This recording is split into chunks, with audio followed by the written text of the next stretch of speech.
Ba-ba-ba. Hey, everybody. Here we go. Big show today.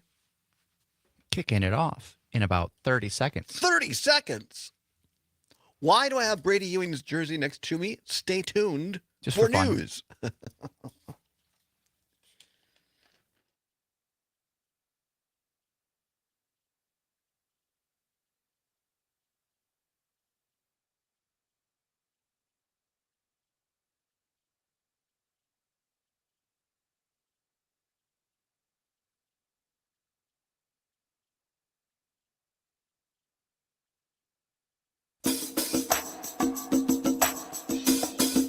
From the Civic Media World Headquarters in Madison, Wisconsin, it's the Todd Allbaugh Show. And now, pursuing truth wherever it may lead, here's your host, Todd Allbaugh. Across Wisconsin on the Civic Media Radio Network and streaming worldwide on the Civic Media app. Good afternoon, everybody. Todd Allbaugh, along with Mr. Aaron Dommers, our producer and engineer. It's 6 minutes past the hour of 2 o'clock on this TGIF Friday, September 5, 2025. September 5, 2025. September 5, 1995. Zommers. It's before I was born. I was working for Congressman Scott Klug, and I believe that's the evening that there was a tailgate for the Badgers. If memory serves, they took on number 1 Colorado at Camp Randall, and Chris Farley, the late, great Chris Farley, did a fundraiser for my former boss last night. I got to meet him. I believe if memory serves correctly. Anyway, it was a great 30 years ago. It seems like just yesterday in my mind. Welcome in, everybody. It's a great day to be Wisconsinite at the world headquarters of downtown Madison's Civic Media. Partly cloudy skies, sun is coming out. A beautiful fall day if you're watching on the stream, Facebook, YouTube, Twitter, Twix, whatever you want to call it. I have my, it's a whiteout tomorrow at Camp Randall, going to the game with my lovely and talented sister. Got my whiteout gear on. And they're taking a look at the Sam Davidson Street Cam in beautiful downtown Madison. Look at that. A beautiful fall day at the intersection of State and Fairchild. You can see the big glass overture center there in the background. People meandering, crossing there. Now those folks crossing correctly, waiting for the cars to stop and getting the go sign to cross. So it's going to be a fun-filled weekend, big weekend in the state capitol. We have the Badger game tomorrow. That game tomorrow on many stations of Civic Media. Kickoff at 3. I believe the pregame show starts at 1 here on the... I look at Sommers, and he gives me, I don't know. I don't. All right, well, here, let me reach over. Todd's looking at the printout that tells us this information. It's been moved a little bit too far away from him. Now we got it. Here's the problem. We share a studio with John and Gordy, our morning guys here in Madison, which are great guys, but we set the studio up differently. And so I forgot to move stuff back the way that, so I have it in arm's reach, you understand? I like to have the stuff in arm's reach. Here's the details for you. Yes, I was correct. 1 o'clock broadcast pregame show across many of our stations. Wisconsin taking on Middle Tennessee State, or maybe it's just Middle Tennessee. WRCE in Richland Center, WLAK in Amory, WFHR in beautiful Wisconsin Rapids, and WRPN in Ripon. You can hear that game tomorrow on Saturday. If you're going to the game like I am, if you got some white gear, take it, because they're trying to do what's called a whiteout tomorrow, so they can take a photo or whatever, or intimidate Middle Tennessee.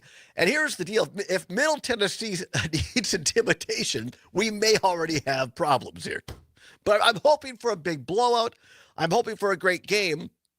Again, for those watching on the stream, Facebook, YouTube, Twitter, Twix, whatever, I also have hanging next to me my autographed, thank you very much, number 34 Brady Ewing, Wisconsin Badger jersey, which I will be wearing tomorrow at the game. Here's my dilemma. It's a home jersey, so it's cardinal red, and we're supposed to be doing the whiteout tomorrow, but I don't care. The numbers are white. I got my white traditional Bucky hat on.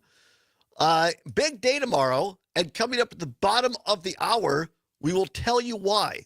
A very special honor for our very own Brady Ewing, our friend, our ongoing contributor here at the show.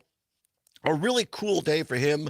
He is in town today over at Camp Randall, and he's going to be joining us via phone here in just a little while to tell, and we'll talk about why I got Brady's jersey up and why he is being honored tomorrow at Camp Randall. Really, really cool thing for Brady. Super happy for him.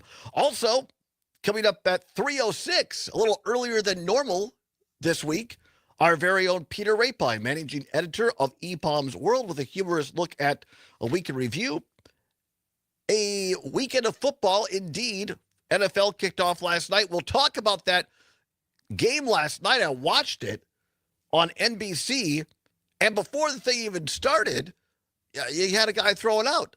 It was incredible. We'll talk about that a little bit later. So we got the NFL going on, the Packers kicking off. You can hear the Packer game on Sunday on many of these stations, starting at 1 o'clock in the afternoon. The Packers taking on the Detroit Lions in a huge game to kick off the NFL season for the Packers on Sunday. And we got, of course, college football. So it's the first full throttle weekend of football. And our What's Worse, coming up next hour, deals with that. What's worse, a weekend of football or a weekend without football? We'll take your calls next hour. And to cap it off, nobody knows the Packer beat better, Wisconsin sports better, than our very own sports reporter, Mike Clemens. He'll be joining us live from Lambeau Field in beautiful Green Bay with the absolute latest up-to-date injury report list. This whole deal with Micah Parsons, is there any reason for concern? Is he going to play tomorrow after the big trade? How does it all look? Clemens will have the latest for us coming up at 3:35. So a huge show coming up today. Let's go to the phone lines quickly. Troy, listening in beautiful Mount Horeb. Troy, what do you have for us? Hey, according to John and Gordy, you're coming over there tomorrow. Maybe. Well, if they said at 3, they're lying, because I will be at the Badger game at 3. I'm know, not getting in the middle of that one. I know there's a big, for those, I mean, for people listening to Madison WMDX, there's a listener appreciation party in town tomorrow. Does it start at 3? Yeah, it's 3 to 6 p.m. at Downdren's Distilling. Yeah, 3 to 6 p.m. I probably, unless it's a very quick game, Troy, I will not make it. Well, that's been one of the big selling points, is you showing up. That's false advertising. Maybe I can be your consolation prize. Sure, Zommers will go in my stead. You'll get to meet Mr. Zommers. There you go. Well, Troy, I've already met you and your lovely wife at the Brewers event down in Waukesha. So, now you can meet Zommers. And that was a lot of fun, too. It was. It really was. Thanks, Troy. Always appreciate your listenership. Have a great weekend, all right? Great day. Hey, thank you, Troy, out there in beautiful Mount Horeb, listening on WMDX here in Madison. 13 now past the hour of 2 o'clock. Normally, we don't introduce news segments with music, but I couldn't resist on this one. Here is an update from Washington, D.C. Yeah. What is it good for? Absolutely nothing. Yeah. What is it good for? Absolutely nothing. Say it again. That's right. What a great song. Keep that playing, Zommers. I love that. Who sings that again? Is it Edwin Starr. That's right. Edwin Starr. War. This is from Politico. Politico.com. Headline: White House, Pentagon, the Department of War. That's right. You heard it correctly. President Donald Trump will sign an executive order today, allegedly, to change the Department of Defense's name to the Department of War. Part of a broader effort to present a more aggressive, victorious military to the world, or so says Trump. A senior administration official confirmed the change, which would likely require an act of Congress. But the White House is looking for other alternatives that would avoid a vote. So here's the deal. What they've come up with is it will still technically be called Department of Defense, but the subtitle will be Department of War, so they don't have to go through Congress. That's how they get around that. a War Department that existed after U.S. independence until 1947, when the Truman administration split the Army and Air Force into separate military branches and joined them with the then independent Navy to form a new agency. An act of Congress 2 years later coined it the Department of Defense. Secretary of Defense, currently, Pete, I haven't seen a bottle I don't like Hegseth, who has embraced quote-unquote war fighters as a part of the Pentagon's identity, simply posted this week, Department of War, quote unquote. Now here's something that's interesting for those of us that might be concerned about financial concerns, spending our tax dollars. According to Politico, it'll likely cost billions, that's right, with a B, billions of dollars to change the names of hundreds of Pentagon agencies, their stationery, emblems, plaques, and other signage at the Department of Defense, along with bases around the world. The expense could put a serious dent into the administration's efforts to slash Pentagon spending and waste. But Trump's effort to rename the department fits within the administration's wider reshaping of the federal government, from firing tens of thousands of federal employees to deploy the National Guard to Los Angeles and Washington. And remember, it was Adam Kinzinger, veteran, former congressman, Republican, who pointed out that when Trump deployed the National Guard to D.C., he did so on a 29-day order. Now, why would he do that? Because in order to get full reimbursement for our Guard troops, it has to be a 30-day order or more. So Trump and Hegseth intentionally made sure that our National Guard's people, who are heroes all, by the way, in my opinion, got screwed over financially. Part of and as this article Political pointed out, part of the impetus of Department of Defense was because they combined these other independent, Army and Air Force, Navy. We're all kind of independent out there, and then they combined them into Department of Defense, made it more streamlined. The other reason that they chose Department of Defense and not Department of War is because rather than having our image in the world being one of an aggressor and conqueror, they said, wait a minute, probably better if we realize that as the strongest nation in the world, we want to send a signal that we want to have a department that will defend our homeland, that we ain't looking to go out and conquer or take over other countries, that we're going to defend what we have. So very different thing, right, in your mind, if you say, Department of War or Department of Defense. And now you have Donald Trump, again, wanting to make up for other things that he is deficient in. Like smarts. Like smarts, I suppose. And it's kind of like these guys that ride I'm not talking like a regular motorcycle. I'm talking about these little tiny crotch rocket things. They go, mee! And they go around Madison, and it echoes all through downtown. And most of the guys are way too large to fit on these little tiny motorcycles that are just annoying. And they rip through neighborhoods and way at high speeds, and cops can't even keep up. Weave through traffic. The reason they do that is because they have small genitalia. And they're trying to make up for something. And it's the same way with Trump here. He's trying to make up for something. And so I'm going to make it the Department of War. Ridiculous idea. And going to cost us, the taxpayers, billions of dollars. Take your phone calls after this. 855-752-4842. 855-752-4842. On the text line as well. Come on back. It's the Allbaugh Show on the Civic Radio. Ready to... You tell me. Say it. Good God, now. DX Madison. I love that Come song. for the cheese. Stay because your car won't start.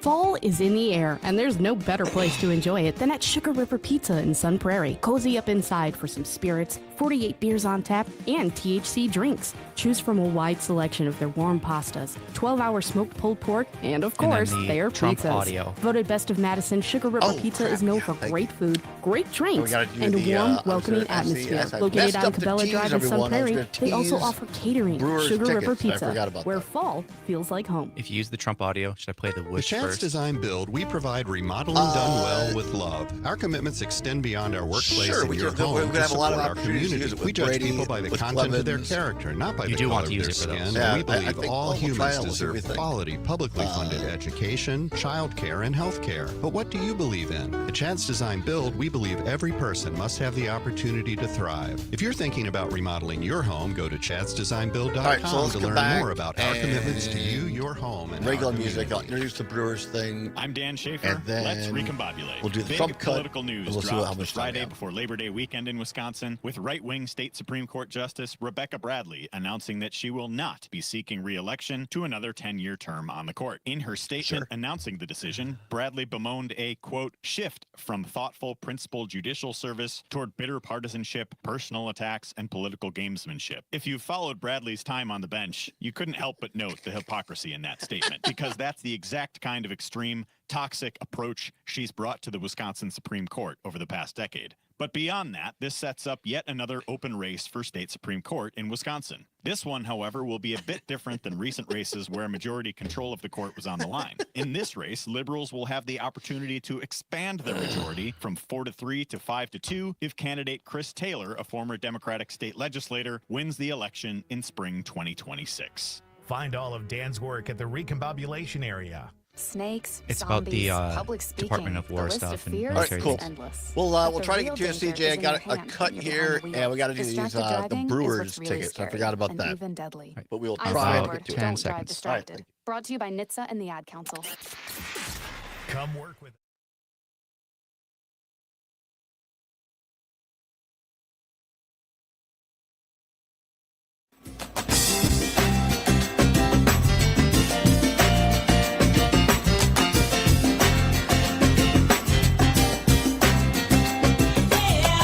Pursuing truth wherever it may lead and having fun doing it. Welcome back to the Todd Allbaugh Show on the Civic Media Radio Network. 22 now, past the hour of 2 o'clock on this Friday, September 5, 2025.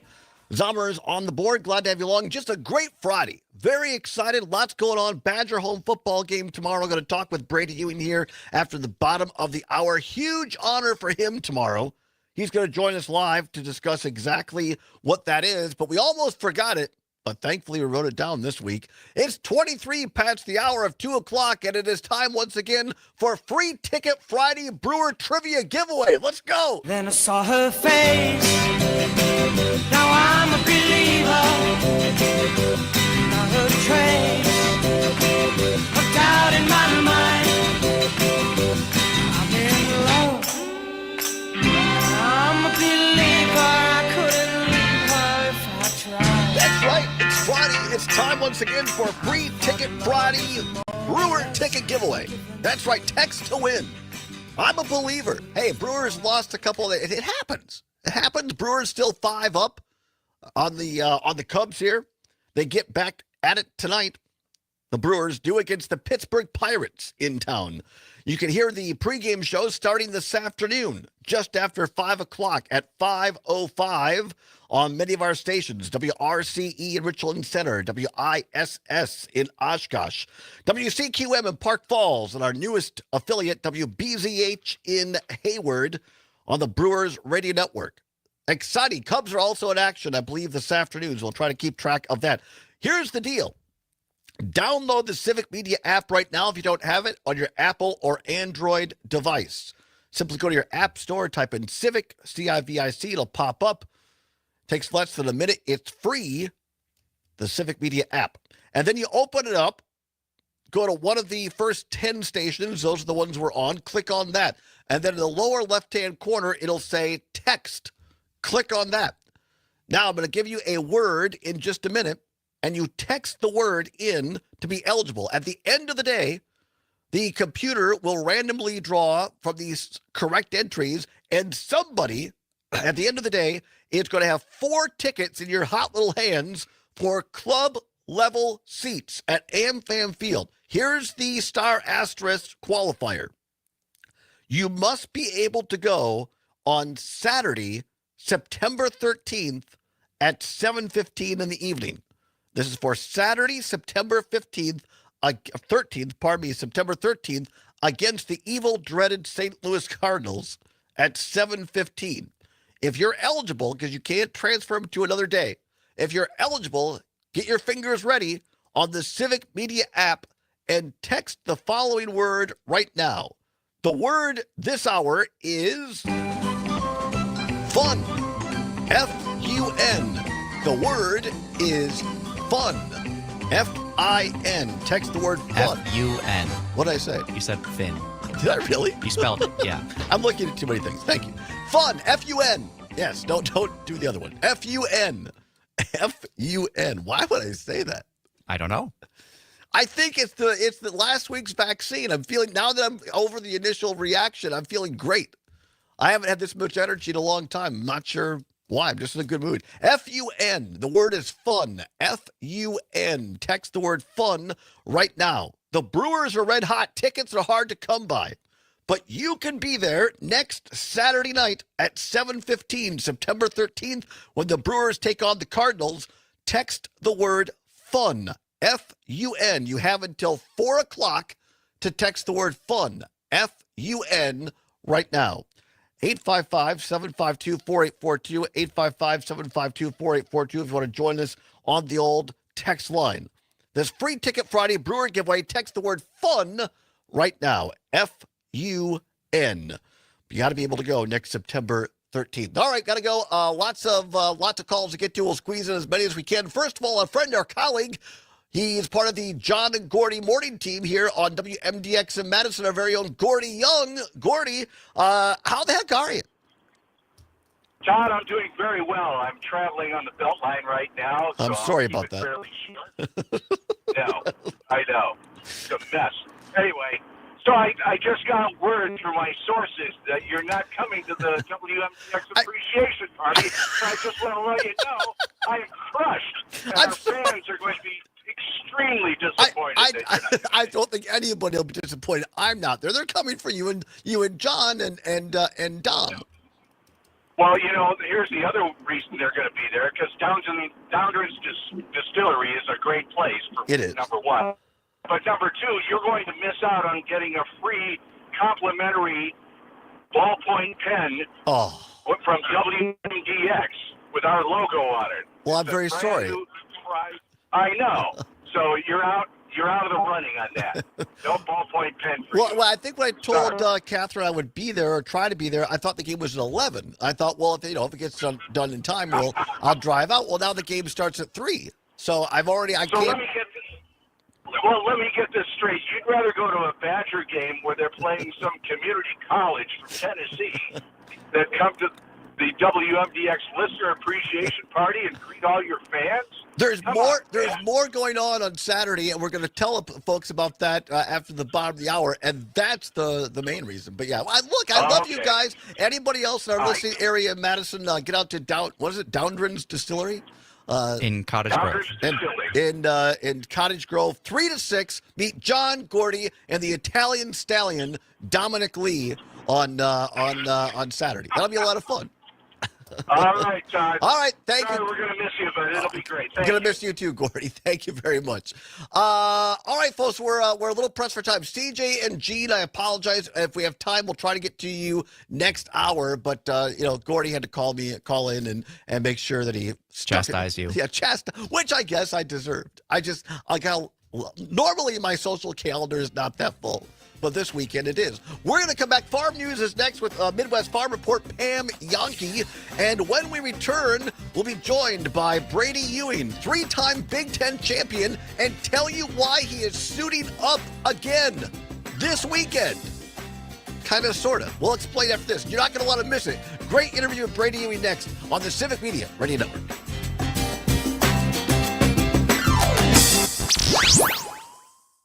WMDX Madison, where biking in the snow is a personality trait. Come work with us. Civic Media has a number of great jobs across the state. Open now at civicmedia.us/careers. Several decades ago, Mike and Sharon Pleasant were not very excited about the barbecue options in the marketplace, so they took matters into their own hands, making their own sauce. After trial and error, the final recipe got a stamp of approval from a panel of taste testing friends. I'm Stephanie Hoff for the Midwest Farm Report, and coming up, we'll talk about how a program through the state of Wisconsin is assisting these homemade businesses.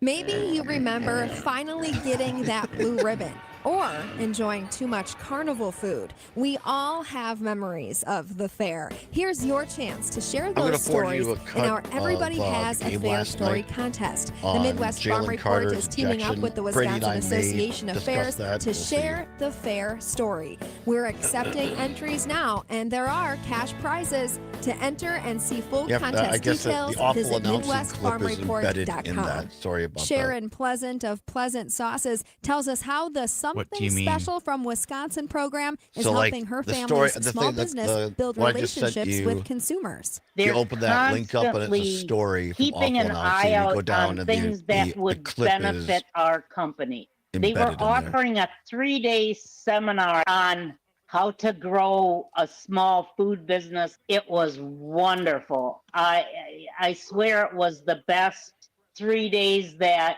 we've ever spent on learning how to grow a small business. They are just absolutely wonderful. Mike Clemens also sent us They're this there cut. every step of your Do you want me to journey. use his version? Sharon Pleasant, along with us from Pleasant Sauces, she says they're pleased with what they've gotten from the Something Special from Wisconsin program. I've got more agribusiness news on the way. At the I don't know Department of if Agriculture, Trade, and Consumer Protection, they know your business has always been something special. I think now we you can can let play it. customers know it too All right. in an instant with the red and yellow Something Special from Wisconsin sticker. Joining the program gives you access to supplier and distribution information, marketing support, and a community of like-minded Wisconsin businesses. Best of all, you'll let people know that your work is done with care, quality, and love. You've always been something special. Visit somethingspecialfromwisconsin.com to make it official. Let's take a look at what's happening in the field across the state. Corn is moving right along, with 80% reaching the dough stage, just a touch behind last year and the 5-year average. A small portion, about 4%, is already mature, and another 4% has been chopped for corn silage. Overall, the crop is looking strong, with 83% rated good to excellent. Soybeans are also holding steady. 92% have set pods, and conditions ticked up a bit this week, with 84% rated good to excellent. Harvest is rolling in other crops. Potatoes are about 29% harvested so far. Wisconsin ranks third in the nation for potato production. For the Midwest Farm Report, I'm Stephanie Hoff. Hey, Todd. Troy from Mount Horeb. Just saying, everybody wants you. We got to play that. All right, maybe later on. Not right away. At some point, if we mention the Dodgers Distilling thing again later or whatever. 35 miles per hour. It's putting a wind chill on top of our temperatures. Are we coming in with the This Is Our Moment, right? Yeah. All right, sounds good. Temperatures today reach about 60 degrees. And then do you want me to use the whoosh? Right now. When I say joining us via phone, 3-time Big Ten champion and NFL veteran Brady Ewing joining us live from just outside Camp Randall Stadium. I still had that longing to have my diploma. We have a zhoof now, Brady. Carissa finished her. We're getting very. Want to hear it ahead of time? Yes. Just going to give him a little All spoiler. right, yeah, there we go. Listen to that. Wow, that's we're professional now. Find free adult education classes near you at finishyourdiploma.org. Tony says, Troy is speaking for all the people. Brought to you by the Dollar General Literacy Yeah, right, Foundation but and the thank Ad you. Council. The John and Gordy Show. Hey, look who's on the line. It's CJ. You guys are probably old enough to remember the Stone Hearth. Oh, The yes, Stone Hearth, sure. yeah, right. Yeah, that was a fun spot. And Remember Bunkies? that's on Regent in Park. Yeah. 30 yes, seconds. That was a big Gracias. Oh, that's why I wanted to call you guys.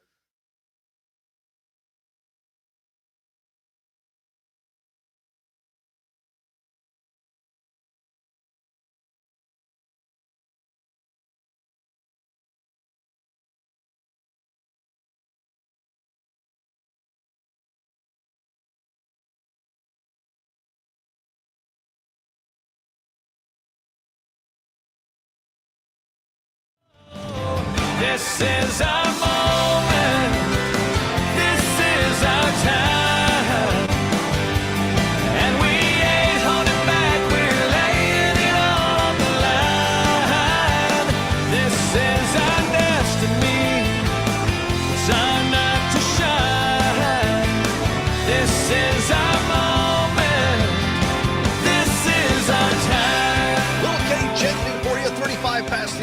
2 o'clock on a TGI Friday, September 5.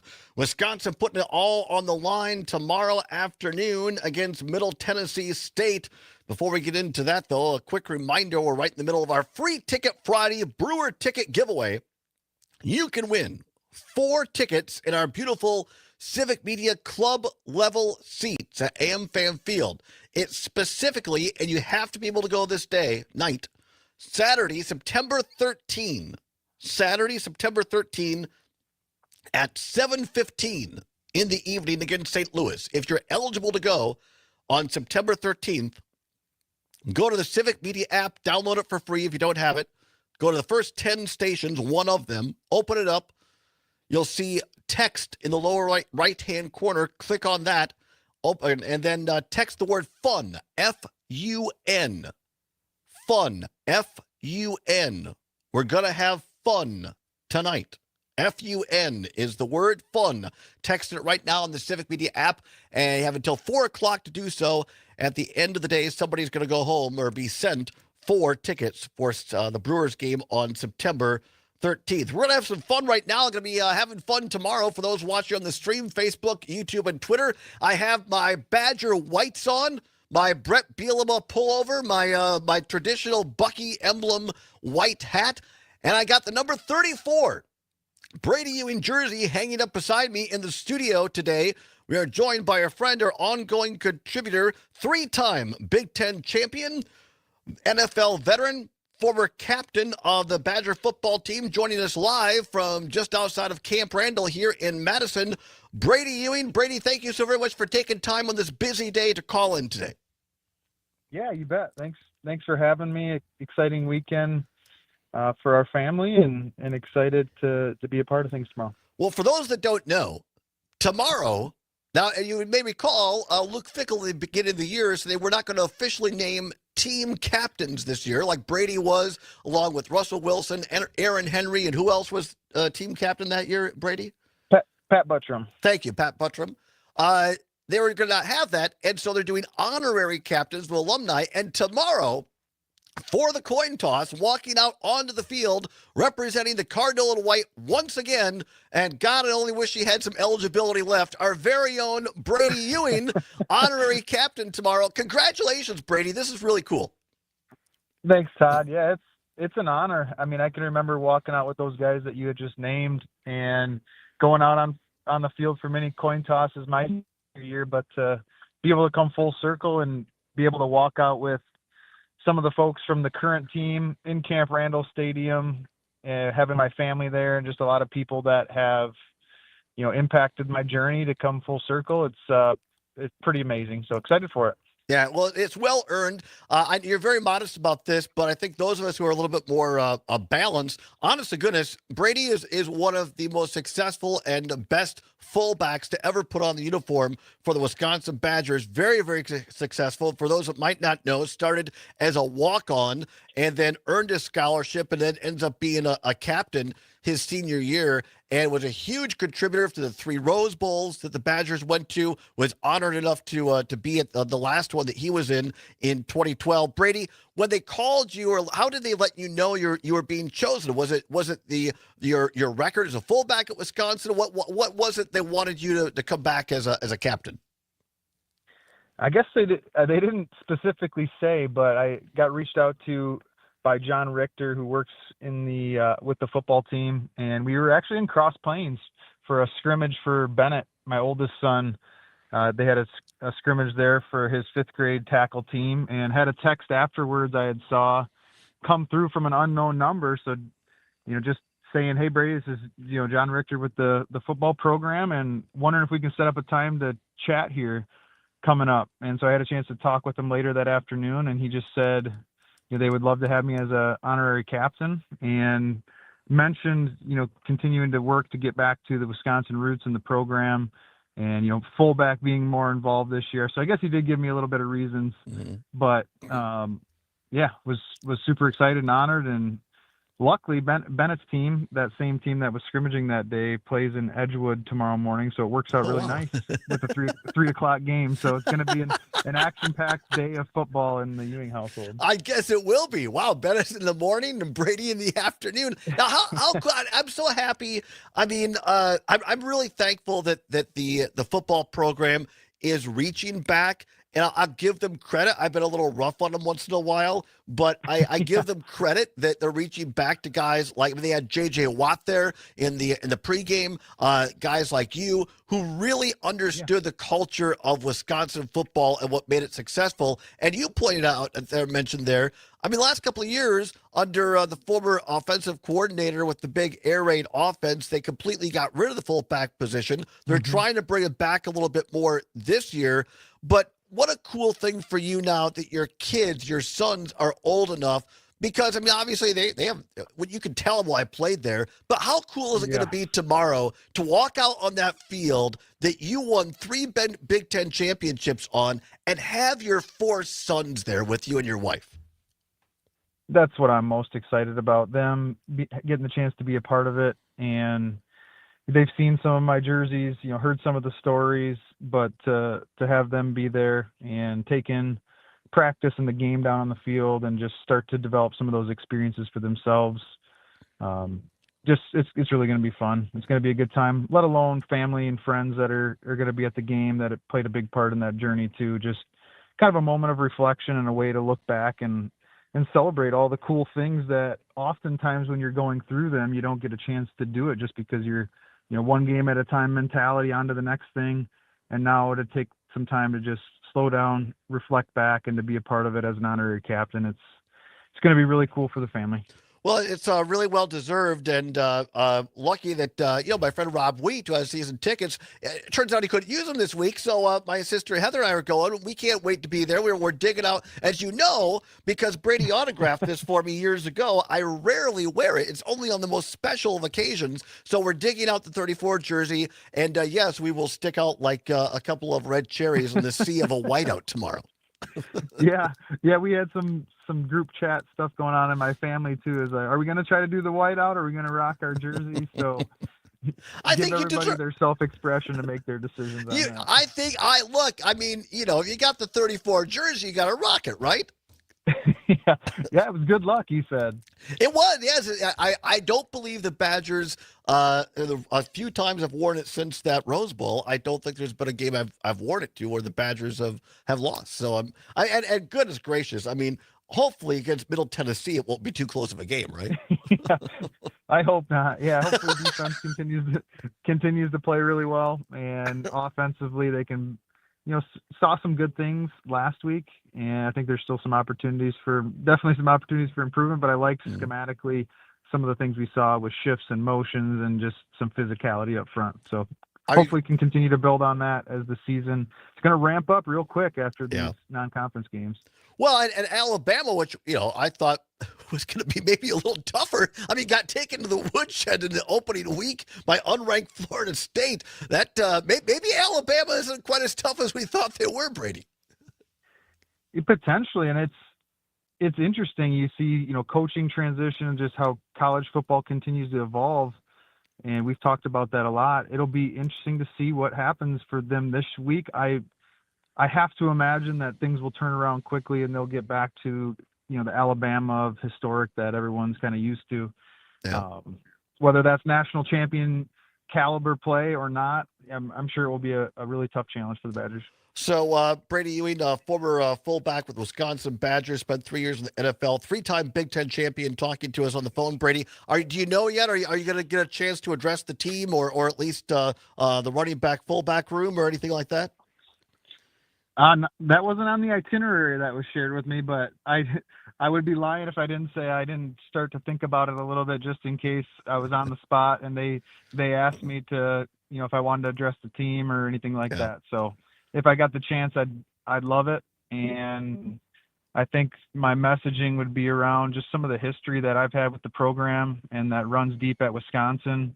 And although college athletics is evolving, just challenge those guys to take a look back at the history, not just from the time I was there, but well before that, on what Wisconsin football was all about, and some of those values that it was founded on.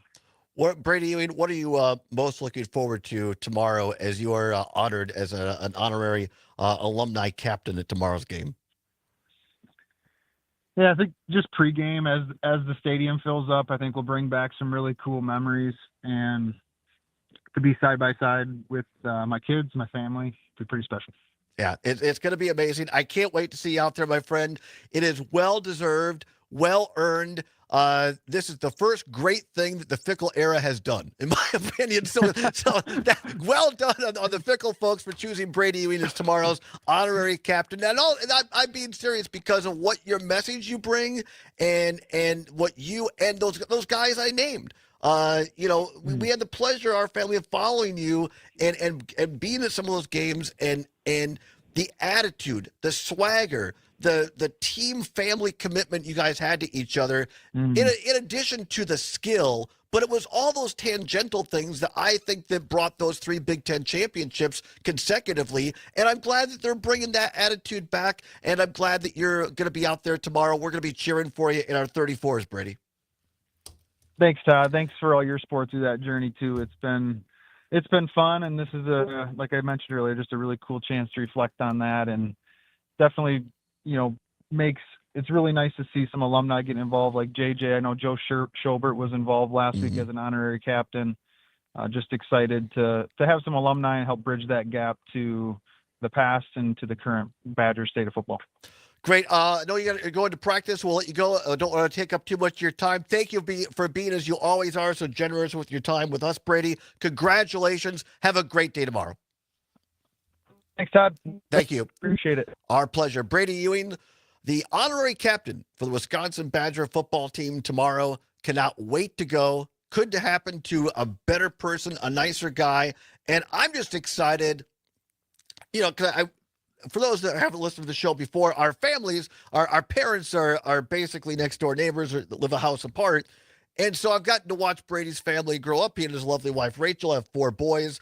And I've been around him a couple of times. And we went to a Brewers game together last year, and we went through Pewaukee. And I said, a couple of the boys were in our car. And I said, can you name the famous teammate that played with your dad from Pewaukee? And they really tried to give him a bunch of hints. Finally, they got J.J. Watt and the Watt brothers. But to see Brady's sons now being old enough to know what's going on and being able to remember this day tomorrow, I think that's really, really cool. And I'm glad that his kids are going to get to see the crowd start applauding and hollering when they introduce Brady on the field tomorrow. That has to be an incredible feeling for Brady, I know, and for Rachel, his wife, and for his parents, well, David and Andrea, and his brothers and sisters, because they're a very tight family, and this is a great day for the entire Ewing family. So congratulations, number 34, and Brady Ewing will be there tomorrow. We'll talk about it on Monday when we come back. When we come back, we're going to do a few more news headlines for you before the top of the hour. Don't go anywhere. It's the Allbaugh Show on the Civic Media Radio Network.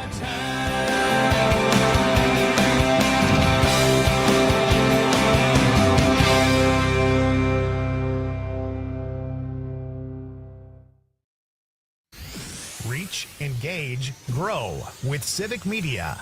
Log on civicmedia.us/advertise. There's nothing quite like the perfect bra fit. And at Allure Intimate Apparel, that's exactly what their expert bra fitting specialists deliver. One-on-one fittings are tailored to your unique shape in a graceful, no-pressure environment. From everyday comfort to special occasion elegance, Allure makes sure your bra fit feels as good as it looks. Experience a new standard of personal attention, coming soon to the Hilldale Shopping Center. Visit allurefits.com. At Hazelden Betty Ford, treating mental health isn't just about breaking old patterns. It's about braving new ones. As the leader in alcohol and drug treatment for 75 years, we know caring for addiction, anxiety, depression, and trauma goes hand in hand. We're here for you with new tools when life breaks down. Discover your path to better mental health at hazeldenbettyford.org/Wisconsin. Sponsored by Hazelden Betty Ford Foundation. Let's go Brewers. You can go to the Brewers. Wait, Todd, what? It's Free Ticket Friday, Terry. A chance to win a 4-pack of Brewers tickets several times every Friday. Great seats, by the way. Okay, so download the free Civic Media app, find your local station, and listen for the keyword. Then text it through the app for your chance to win in this statewide contest. Free Ticket Friday. On your local Civic Media radio station and the app.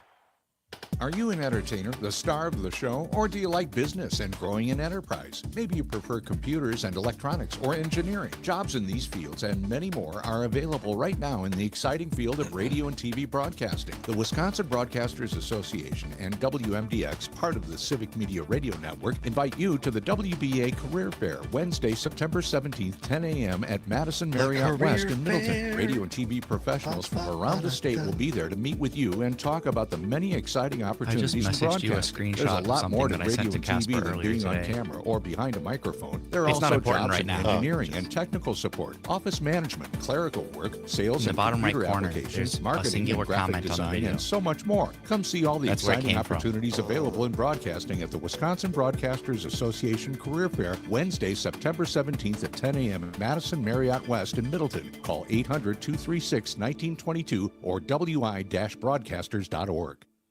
Now is the moment we've been waiting for. With new treatments emerging in the fight against Alzheimer's and all other dementia, now is the time for hope and for action. Held in over 600 communities nationwide, the Alzheimer's Association Walk to End Alzheimer's is the world's largest fundraiser for care, support, and research to fight the disease. From you, never mind. Yeah, we can figure it out later.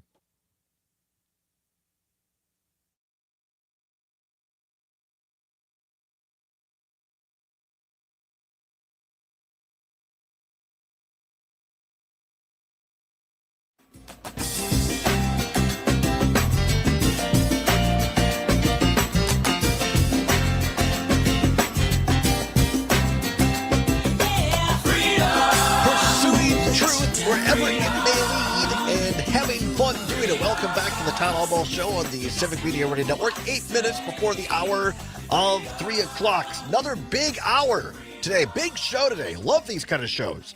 Hour number 2, Peter Rapine, managing editor of E-Bombs World.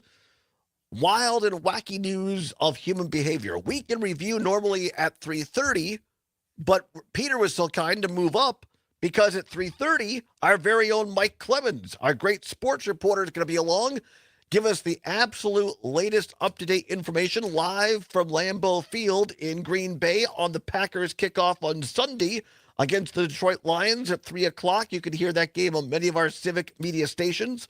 Also talk about the game we were just talking about with Brady. And again, many thanks to Brady Ewing, former Badger, who is the honorary alumni captain tomorrow for the game. You can hear that game starting the pregame show at 1 o'clock tomorrow on some of the stations on Civic Media as well. And Clemens will talk about the Brewers, who get back in action tonight against the Pittsburgh Pirates. Pregame show at 5:05.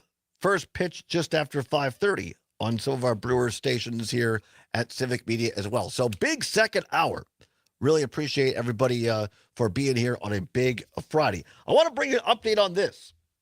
We talked about this a little bit yesterday, and now there is a very interesting twist. And I got to clean it up for radio a little bit, obviously. But you ever heard the phrase, they can't seem to get their crap together?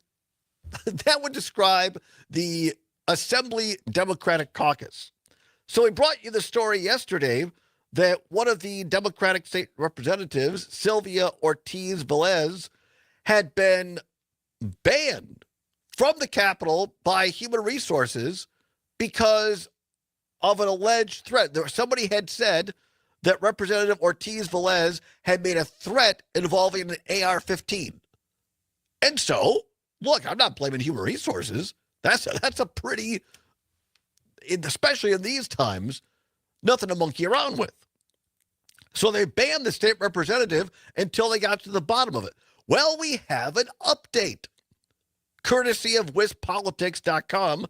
Great site, WisPolitics.com. A spokesperson For Assembly Speaker Robin Vos says an alleged threat that Democratic State Representative Sylvia Ortiz Velez made was found to, quote, not be credible, unquote, and her Capitol access was inappropriately revoked. Luke Wolf said no member of the Assembly is barred from the Capitol. This is the spokesperson, I believe, for Representative Vos. Quote, Human Resources made the decision in error, and it shouldn't have happened. We will discuss internal policies moving forward to make sure this doesn't happen again. Want to stop there. Okay?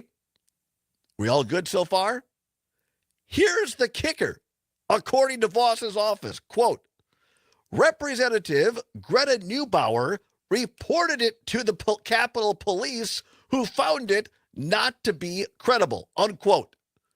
So it turns out that the Democratic leader in the state assembly turned in a member of her own caucus.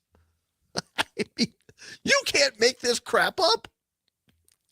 Ortiz Velez, Democrat of Milwaukee, told Wiz Politics Wednesday, that she'd been barred from the Capitol amid an investigation into an alleged threat that she'd made about using an AR-15 against one of her colleagues. Ortiz Velez denied the accusation and said while she is a gun owner, she does not possess such a weapon. Ortiz Velez didn't immediately return calls to Wiz Politics last night. In Wednesday's interview, Ortiz Velez said Amanda Jorgensen, the director of the legislature's Human Resource Office, had informed the Milwaukee lawmaker that she was barred from the building. Jorgensen also did not immediately return an email seeking comment. Capitol Police yesterday directed Wiz Politics' request for any complaints that had been filed against Ortiz Velez to a Department of Administration spokesperson who did not immediately respond to requests for comment. Meanwhile, Neubauer, Democrat of Racine, guess what?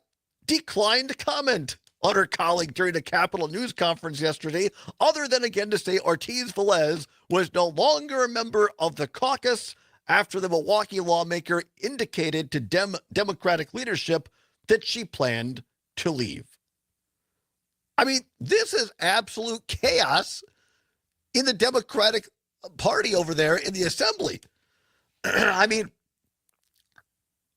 and again, if this were real, I don't care whether it's a member of your own party or not. You do the right thing, right? But the Capitol Police have investigated this and found out that what the leader of the Democratic caucus, Representative Greta Neubauer, made a complaint against her own caucus member, Representative Sylvia Ortiz Velez, and it was, quote unquote, not credible. And now she's out of the caucus. I guess she's still going to vote Democratic, but she's going to be essentially, she's not going to caucus or go into private meetings with Democrats. I mean, this is not exactly a great look for Democrats in the Assembly trying to get control for the first time. And now they got fairer maps. They have a pretty good shot, but this is just a self-inflicted political wound over there. I don't get it. Pretty par for the course for 2025. Right? What do they say?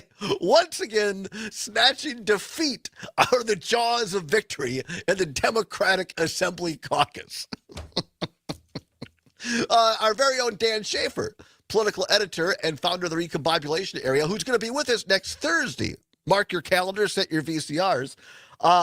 He sent this out last night. And I said, let me get this straight. And he goes, yep. I said, you can't make this stuff up, and I love every minute of it. Truth is stranger than fiction. So it is. Peter Rapine will be here in hour number 2 with a humorous week in review, a What's Worse on Football, and our very own Mike Clemens with the latest from Lambeau Field. You're not going to want to miss it on the Civic Media Radio Network. This is 92.7 WMDX Columbus, Madison's home for real news and great conversation. A Civic Media station. ABC News, I'm Chuck Severson. New York is joining several states making vaccines more available. Governor Kathy Hochul signs an executive order to allow pharmacies to administer COVID shots without a prescription. An executive order declaring a disaster in the state of New York due to federal actions related to vaccine access. A second month in a row, weaker than expected monthly jobs report has the White House blaming Labor Department statistics experts. ABC's Mike Dubusky. Employers added just 22,000 jobs last month, according to the latest report from the Bureau of Labor Statistics. Healthcare jobs rose slightly, but were offset by job losses in mining, oil and gas, and the federal government. The unemployment rate, meanwhile, is up slightly for August. The debonair, the gentleman of New York City. How you doing? Peter Rapine. How are you, Peter? I'm doing well. Thank you for changing times for us this week.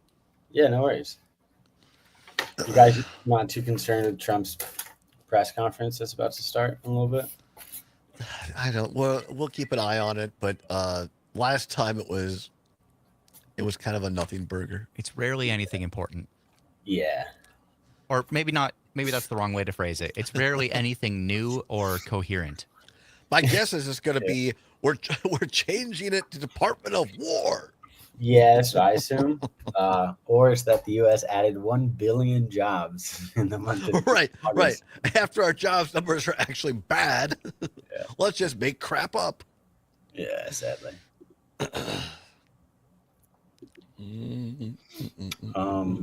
There's 2 in here today, Aaron. The Australian rugby player drinking out of the toilet. That has some fun audio.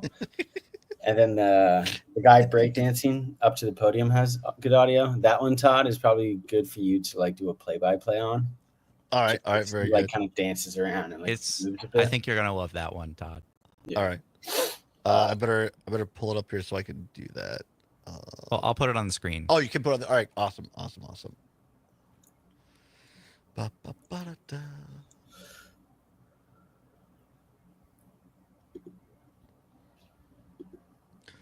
All right, we got to do a couple of quick things, Peter. I got to give them the word of the hour for free Brewers tickets, and we're going to do because we have Mike Clemens at the bottom of the hour. We're also going to be playing at the same time with you.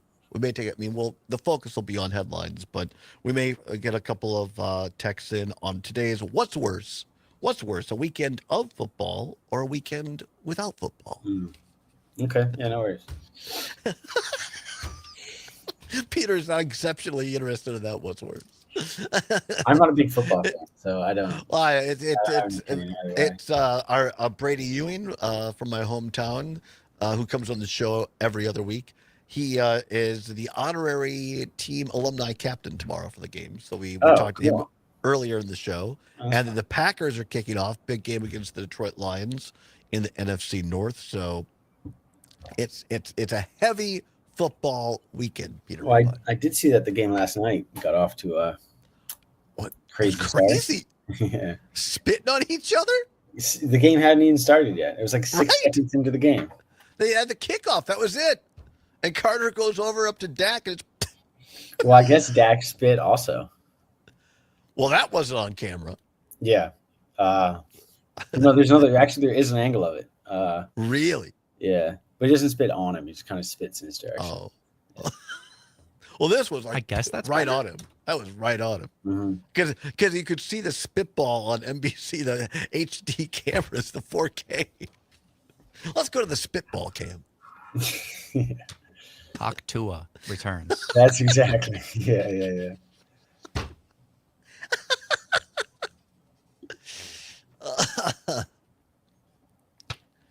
Ay.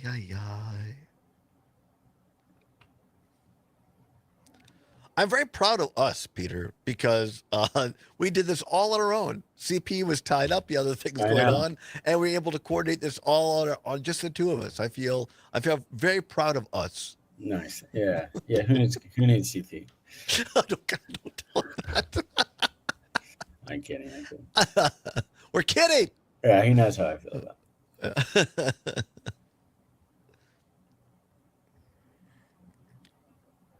Ba, ba, ba, ba, ba, ba.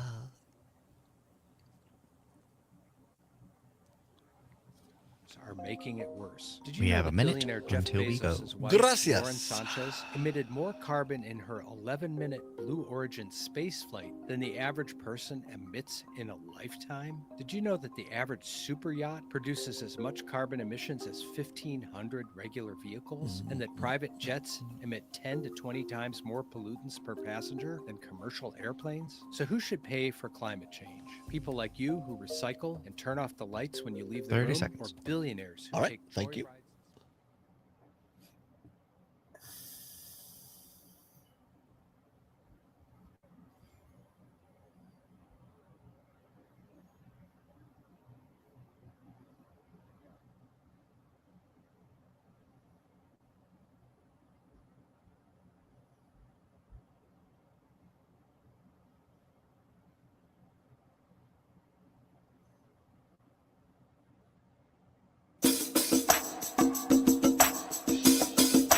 From the Civic Media World Headquarters in Madison, Wisconsin, it's the Todd Allbaugh Show. And now, pursuing truth wherever it may lead, here's your host, Todd Allbaugh. Across Wisconsin on the Civic Media Radio Network and streaming worldwide on the Civic Media app. Good afternoon, everybody. Todd Allbaugh, along with Mr. Aaron Zommers, our producer and engineer. It's 6 minutes past the hour of 3 o'clock. Welcome into hour number 2 of the big broadcast on this Friday, TGIF, September 5, 2025. I was telling the story the first hour about something memorable, a Badger game in 1995, as Zommers said, before I was born. All right, fine, fair. It's a great day to be Wisconsinite, everybody. Welcome in to the show. As we said, Zommers on the board.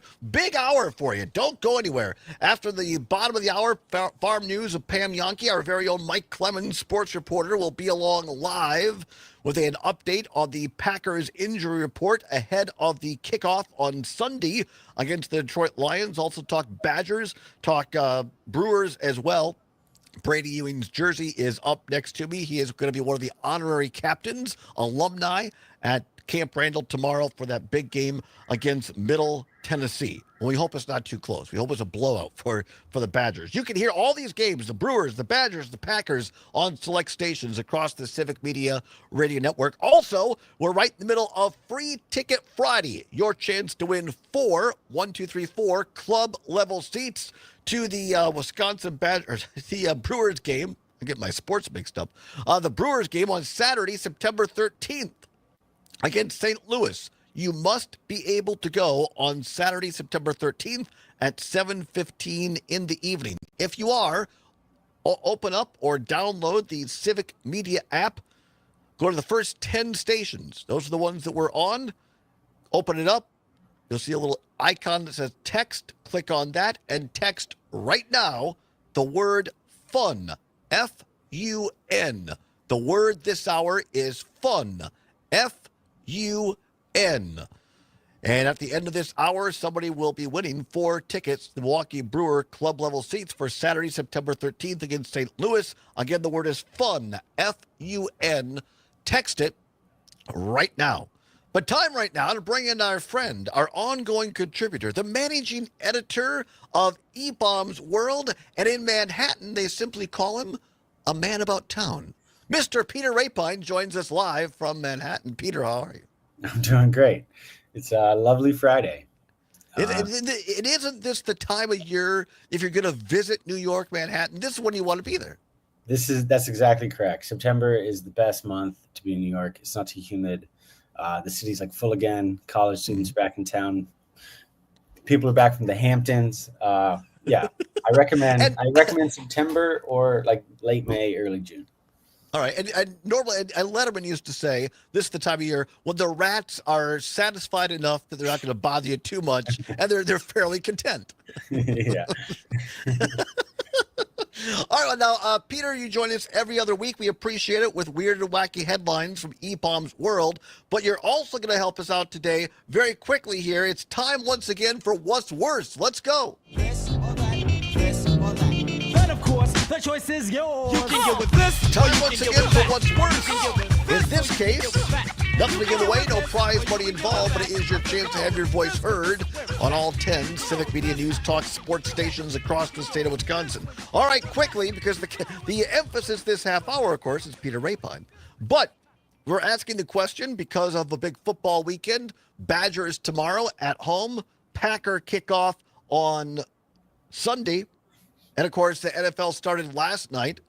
That was a wild, wacky game in Philadelphia. Spit flying everywhere, people getting ejected. So the category today, what's worse, a weekend of football or a weekend without football?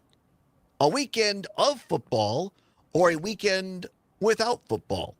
855-752-4842, 855-752-4842, or you can text us on the Civic Media app. I know, Peter, you're not necessarily a huge football fan. So no, I'm not. So I'll say a weekend with football is worse. Right. Yeah. Do you have friends that are just obsessed with it? You're like, oh man, I want to go hang out and do something else. Yeah, I have a friend who's a Minnesota Vikings fan, and he's pretty obsessive. Pretty obsessive. Because some of these people they do the draft, like the fantasy drafts that they get very hyped. Yeah, up I think he's a sports gambler, so I know it's like his favorite time of the year. I also have some friends who are really big Niners fans because I'm from the Bay Area, which if I were going to root for a team, it would be them. But no, I don't really care either way. So Peter's on the record. A weekend with football is worse for him. All right, very good, Peter. Now you curate these stories. I like to remind people this is not fiction. You don't have a writer's room. These are actual stupid human beings doing very stupid things. Yes, I always like to say we're funny, but we're not this funny. And our first story of the week comes to us from the world of dating, which you're in the mid-20s, or honestly, no matter what age you are, and if you're trying to date online, you probably know how difficult it can be. And there's a new term that people are throwing around to talk about their dating lives, and it is similar. It's not quite a ghosting term. Ghosting meaning you go on a date with someone who you don't like, and you just never talk to them again. This headline reads, Shrekking is the new term for dating someone uglier than you. Shrekking is the new term for dating someone uglier than you. Good Lord, give us the details on this. So the rundown on Shrekking, which obviously takes its name from the movie Shrek, right, is when people purposefully go out and try to find someone who might not be in their league.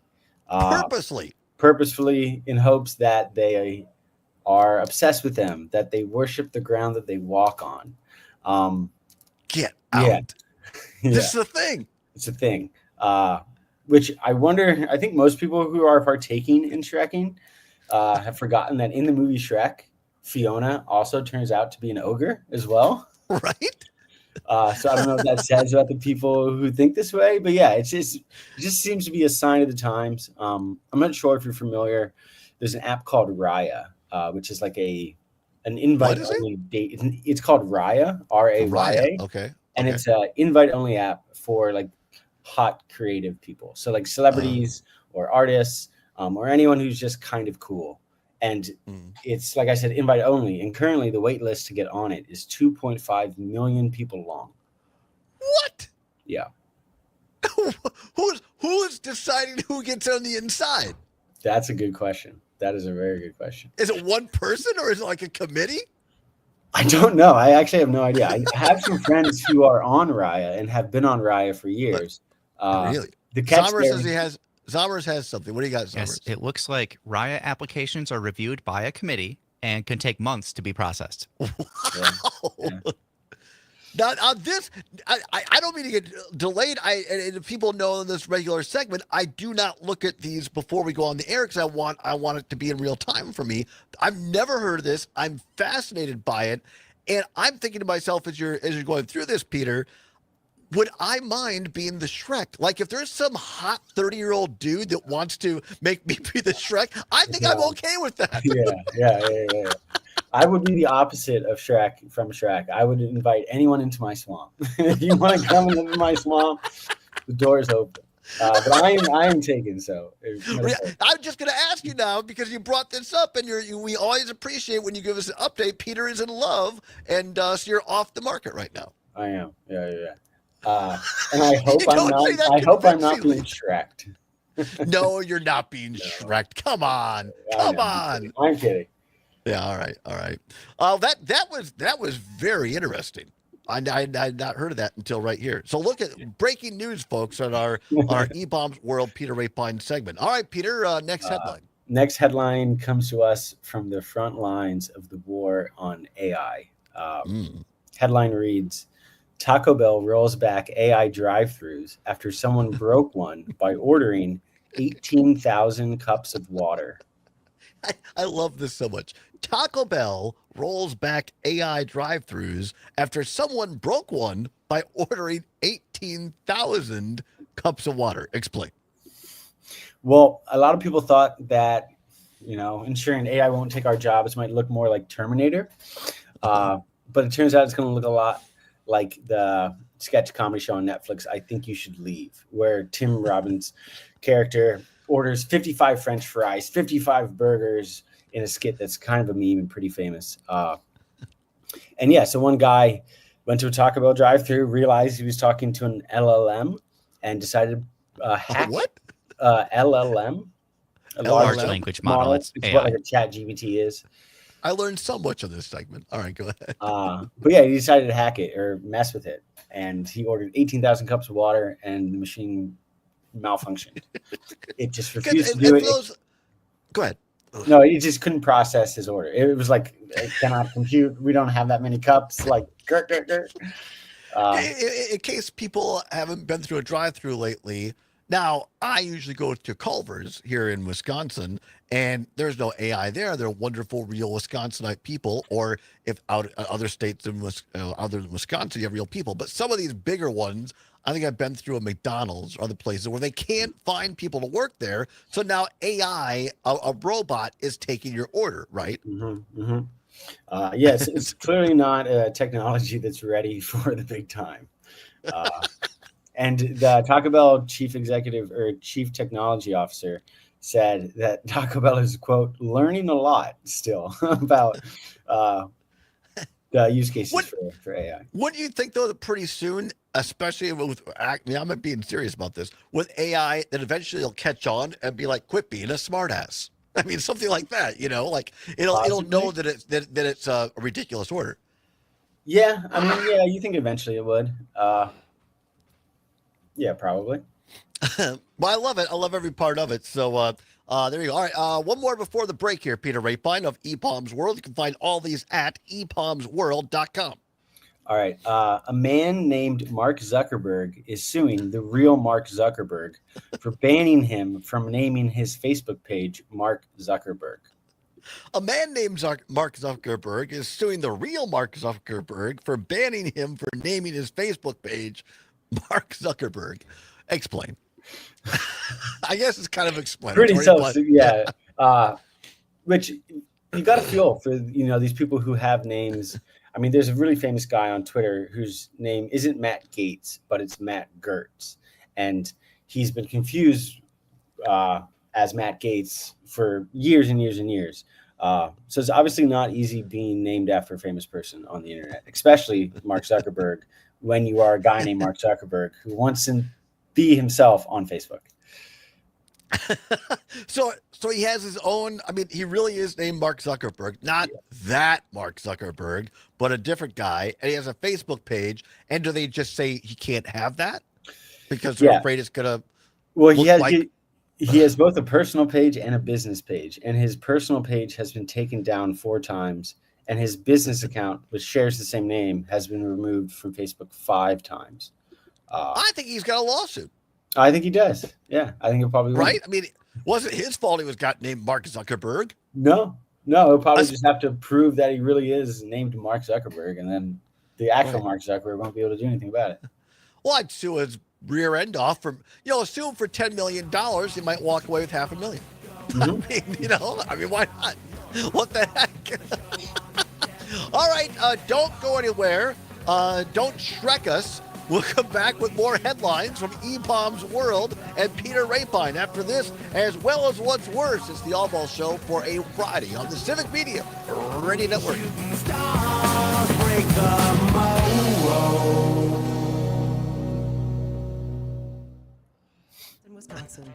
That was good. That was fantastic. Nice. I I can say rubbing one out. Is that okay? You could say that. Yeah, you could say that. I jumped ahead on that one just because I hadn't asked. Yeah, I appreciate you clearing it through the censors. Yeah, we can use that term. Cool. We'll jump on that one next when we come back. It'll be quick. Sounds like my usual Friday afternoon, but anyway.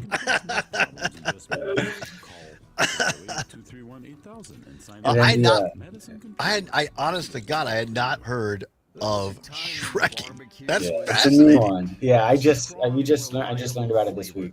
Yeah. Well, all right, I don't feel quite so bad. Because Peter, I try to pride myself in keeping up on the latest information.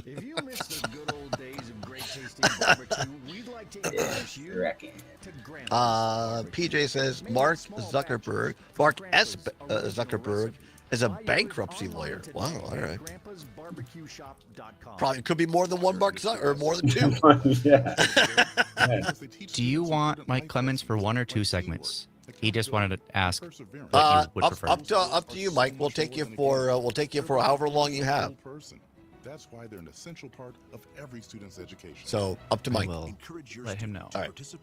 I think he had to set the phone down. All right.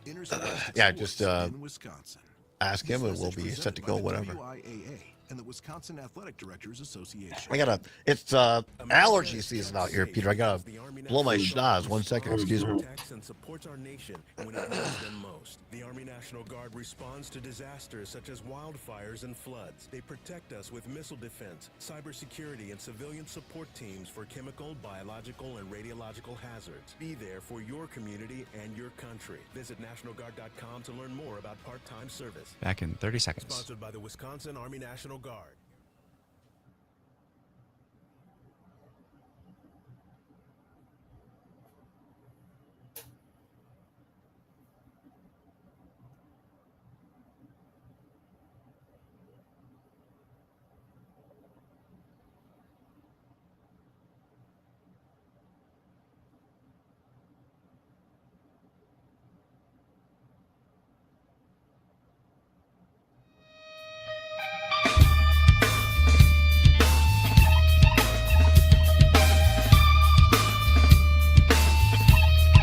Welcome back to the Todd Allbaugh Show on the Civic Media Radio Network. Now, 22 minutes past the hour of 3 o'clock on a TGI Friday, September 5, 2025. Many things going on here. Busy Friday. Love these kind of shows. First of all, and pardon me, it's allergy season. My doctor has now recommended I switch from Claritin to Allegra. Peter Rapine, do you use any allergy medications? I had hay fever growing up, but I guess I grew out of it. Lucky you. Mine's only gotten worse the older I got.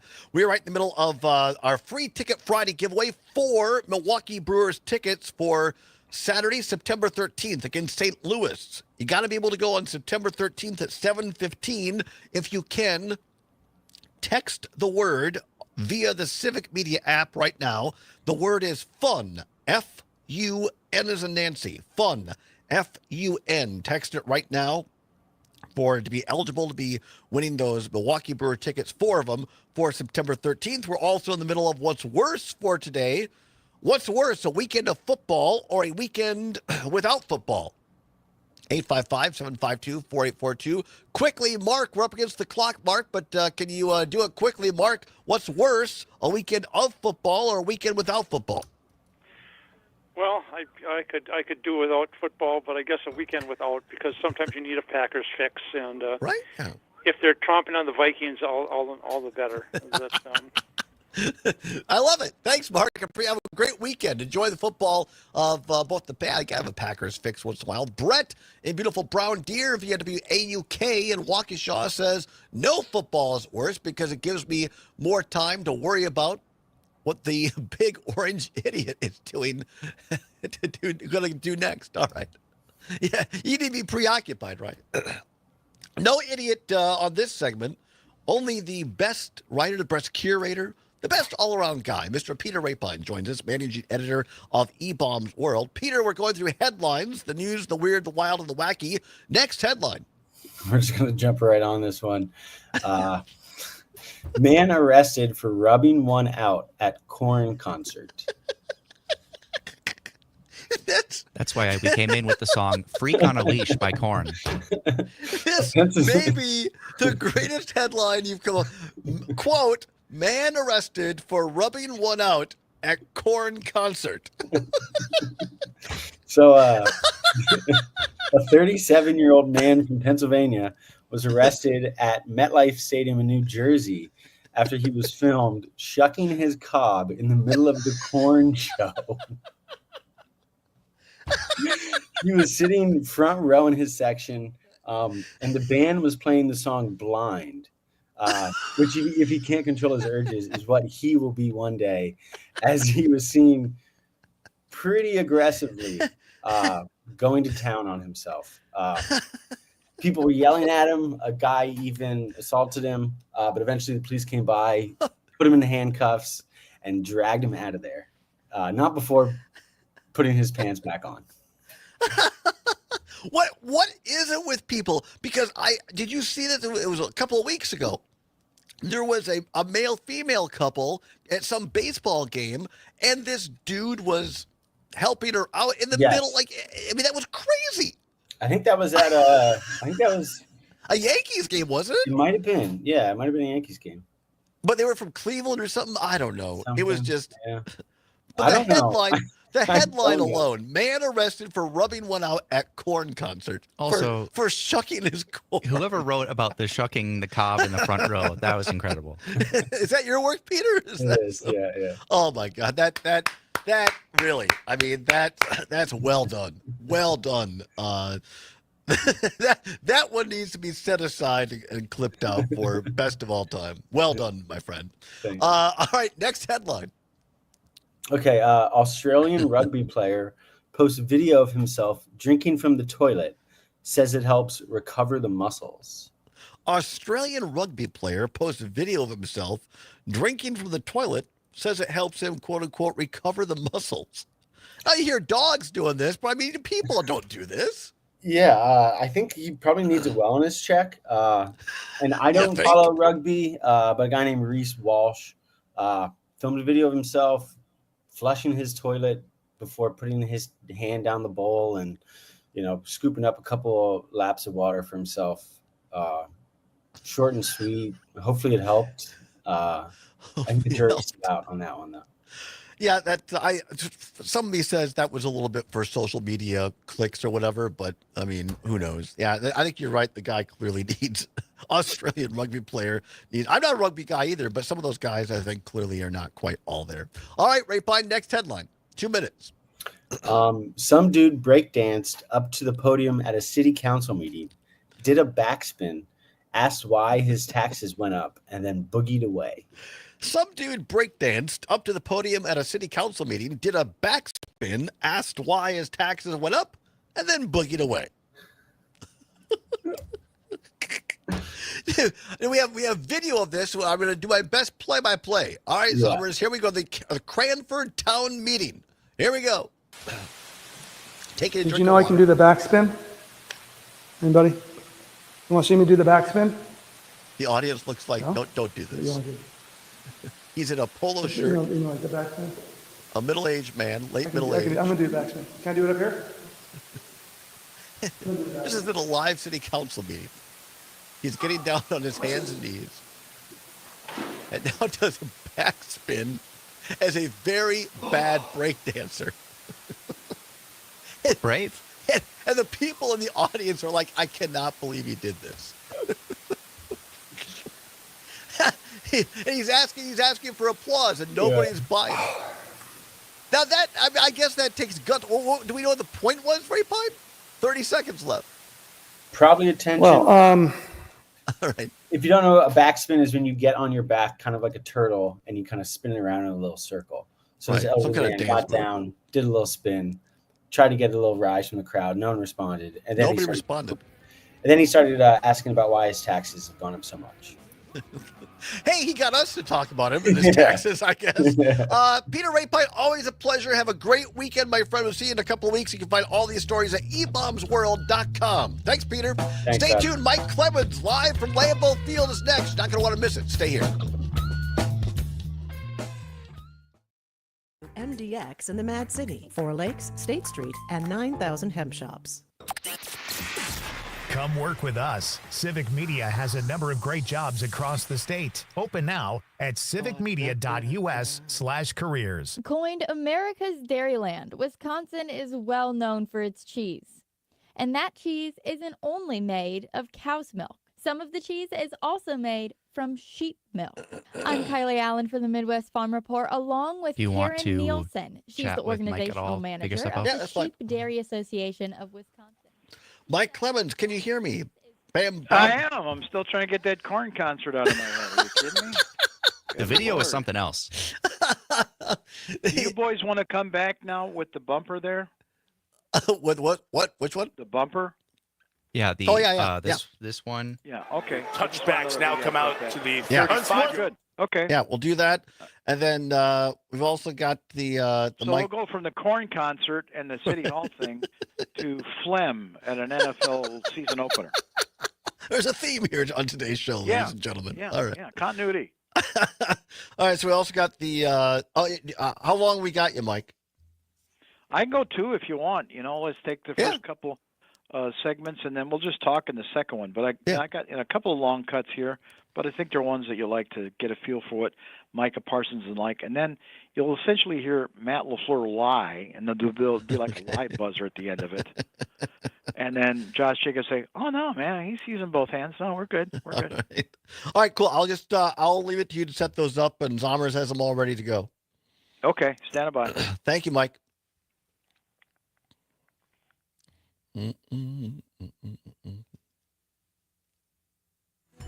Learn more about generator leads at bio-vet.com. Innovation, that's BioVet. For over 125 years, Purina has been driven to unlock the greatest potential of every animal. Middleton Farmers Cooperative announces the launch of Purina Animal Feeds and Supplements with an in-store celebration of Purina sales, giveaways, and important information for you to help your animals live a healthy life. Visit the feed store the week of September 8th through the 12th to celebrate and take advantage of special offerings all week long. I'm Kylie Allen for the Midwest Farm Report, taking a look at your closing markets this Friday. December corn closed down 1 3/4 at $4.18, and November soybeans closed down 6 at $10.27. December wheat closed down 1/4 at $4.19 1/4. Looking at dairy, October Class 3 milk is trading down 15 cents at $16.88, and November Class 3 milk is trading down 10 cents at $16.86. 40-pound block cheese closed down 4 at $1.69, and AA butter closed up 3/4 at $2.02 1/4. For the Midwest Farm Report, I'm Kylie Allen. Join the family. Civic Media has a number of great jobs across the state. Open now at civicmedia.us/careers. Moments of sunshine today, but also chances for sprinkles at times. With gusty winds whipping up to 25 to 35 miles per hour, it's putting a wind chill on top of our temperatures that are flirting with record cold highs. Temperatures today reach about 60 degrees. I'm meteorologist Brittany Merlot. It's 60 degrees at our studios. The John and Gordy Show. Barbecue pits. What a nightmare. My dad had to buy this big plat of bricks. We didn't have just grills, with covers on it and pellet grills. We couldn't cover it, so everything had to burn on one side. Flip it over and burning on the other side. So we had these giant brick grills. Still can't get over Brick that. Grills, doesn't that guy have Weekday like a mornings, 6 Survivor till show? 8 No, on no, it's Bear Grylls. 92.7 WMDX and the Civic Media app. Doctors Without Borders is delivering life-saving medical care where it's needed most in communities around the world. From bandaging war-wounded patients in Sudan to providing clean drinking water in Haiti, we're in more than 70 30 countries seconds. worldwide, Thank you. bringing patients from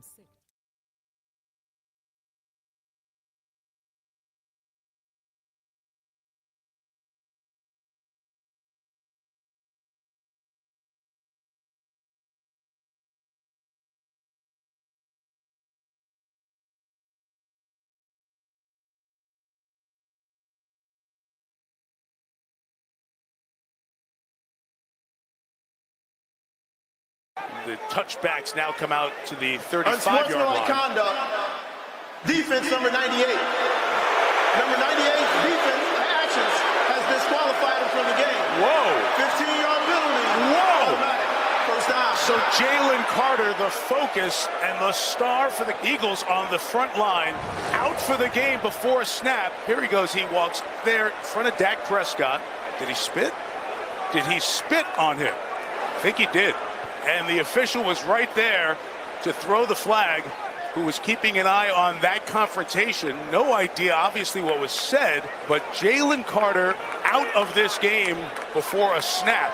Chris, first of all, I got no idea what he's thinking, and second, this is massive in terms of the game. I got to tell you, he's the best player they have on their defense, and about 80% of what we were going to talk about on this broadcast, because to beat the Philadelphia Eagles, you have to double team Jalen Carter. And it's almost like Micah Parsons now gone from the Cowboys. Same impact now with Jalen Carter gone. And that was the way we kicked off the NFL season last night. On Thursday Night Football, courtesy of NBC Sports and Peacock, the great Mike Tirico and Chris Collinsworth giving you the play-by-play there. And it was right after the kickoff, not even an actual play, really, other than the run back. Jalen Carter from the Eagles gone after he was literally caught on 4K camera spitting on Cowboys QB Dak Prescott. Here to break that all down and helping us out with a weekend of sports and especially football. Nobody covers it better. Joining us live from Lambeau Field, our very own sports reporter, Mike Clemens. Mike, what a wild and wacky way to kick off this NFL season. Hey, Todd, nice touch, too, with the 4K. You're absolutely right, yeah. So Jalen Carter is this defensive lineman that when he was coming out of the draft a couple of years ago, everyone said, this is the best player in the draft. This kid out of Georgia, I mean, he can wreck an offense. 6'4", 314 pounds. But, right around before the draft, he's involved in what turned out to be a fatal car accident. He kind of walked away from it, didn't report to, his role or whatever early on. So he dropped in the draft, and the Eagles, controversially, they took him 9th overall, but that's why he dropped from the top spot. When we were in New Orleans this past February, covering the Eagles and the Chiefs in the Super Bowl, I didn't want to get into that accident thing. I just want to learn about this guy as a player. And he was there at opening night, but he's up in the seats where you couldn't really reach him. I thought, well, he'll talk tomorrow. He'll talk Wednesday. And they hit him all week. They claimed that he had a cold. In fact, they were just trying to protect the kid because they didn't want, the national reporters to bring up the accident from a couple of years ago, the week of the Super Bowl. Yeah. So, he's not known for being, the sharpest knife in the drawer, as John Madden once said, right? So here's the thing, is the thing of beauty about this. So it's the Cowboys and the Eagles. And everybody thinks the Cowboys are going to get blown out after this ridiculous trade with Micah Parsons to Green Bay. But Kenny Clark, he was in there playing, the player that the Packers gave up on the defensive line. And the Cowboys had a pretty good showing. They held Saquon Barkley, the star running back of the Eagles, to about 60 yards rushing. And they ended up losing the game 24-20. There was an hour delay in the third quarter. They had to call the game because of lightning. So the players all had to leave the field. The folks went in the stands, the fans. And so it's like 12:30, 1 o'clock at night, and I'm still kind of editing tape and watching this thing, in the background here up in Green Bay. And when they get done, Jason Garrett used to be the head coach of the Cowboys. Yep. The red-haired guy. Yep. Of course, he was there when they drafted Dak Prescott. So now that he's an analyst, a part of the NBC TV team, did a pretty good job of being a reporter. He got up to Dak as he's walking out the field. What was that thing with Jalen Carter? How did this guy spit in you? And he goes, he says, I spit first. And he thought I was doing something. He came over. So Jason Garrett, the former coach, he calls up to the booth, and NBC goes through their video from their 4K cameras, and they caught that on tape. So what you see in this sequence is this. There's the opening kickoff. There's a player down. There's an injury timeout. And so Dak Prescott has got his huddle getting ready, waiting for the refs to blow the whistle to call this play, and he has to get rid of some spit. So he shoots it over the shoulder pads of his offensive linemen between their helmets. It lands in the neutral zone between the two huddles. Jalen Carter sees this land on his turf, and he walks over and essentially says, what the hell was that? Right. And then Dak is like smiling. So that's when Carter returns fire and drops a loogie right on Dak Prescott's chest. Of course, this is right in front of the crew of referees who throw the flag and eject him from the game. Yeah. Well, I appreciate you're that. You're kidding me. I appreciate that you're reporting because I stayed up until the lightning delay, and I think I lasted maybe 20 minutes, half an hour. I'm like, all right, this is enough. And I went to bed, and when I woke up this morning and saw the score, I'm like, wow, Cowboys made more of a game of it than I first thought. But I had not heard what you just said there, that Prescott may have fired the first shot, as it were, but not on anybody. But hey, kudos to the former coach who went to that player that he knew and got the whole story, and then to NBC that they still had the video to show the whole sequence. Right. But it's almost like the Seinfeld episode with the magic loogie. It's like this is a multi-billion-dollar business, and we're showing two millionaires spitting at each other. Yeah, it was a wild way to kick off the season. I'm glad that the game was close and from just a game standpoint. But for those of us who are into football, Mike Clemens, I know your answer on this. Or what's worse today? What's worse, a weekend of football or a weekend without football? For those of us who are into football, this is kind of like Christmas comes in September. Well, yeah, for me, it's a difference between whether or not there's going to be a freelance check in the mail for Mrs. Clemens at the end of the month or not. So that's part of it there too. Yeah. So this week, though, Todd, has been pretty incredible in Green Bay. It went from being kind of a quiet camp to we're like one of the number one sports story, around the world with this incredible Micah Parsons trade about a week ago. So this guy is just this outstanding pass rusher, gets to the quarterback like, not since Reggie White, and he comes to Green Bay, and then after he's been here a couple of days, this story comes out. Yeah, it turns out the guy really does have a back injury, which is why he wasn't participating partly in the Dallas Cowboys training camp before they traded him up here to Green Bay. So then you start getting details like, from ESPN, like, it's the L4 and the L5. And he may need an epidural, like a painkiller injection on game day to get through that first game. Like, and of course the fans, your listeners are like, are you kidding me? Right. You just traded away Kenny Clark and 2 first-round picks and signed this guy to a 4-year, $188 million deal, highest paid NFL player outside of a quarterback, and he's got back problems.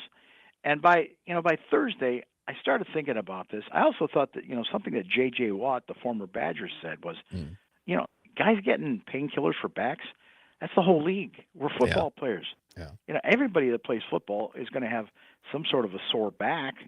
Heck, you and I get a sore back from sitting in the studio too long. Right? Yeah, that's absolutely right. By the way, we're talking with Mike Clemens, a great sports reporter, live from Lambeau Field, talking about the Packers kicking off the season, literally and figuratively, on Sunday against the Detroit Lions. Hear the game across many of these stations, starting at 1 o'clock with a pregame, kickoff at 3 o'clock, Mike. So I started to say, so we've got all this stuff about the status of the back. No one's asked, how did this happen?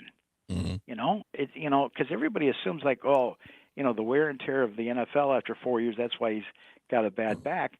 So I saw an opportunity and I took it.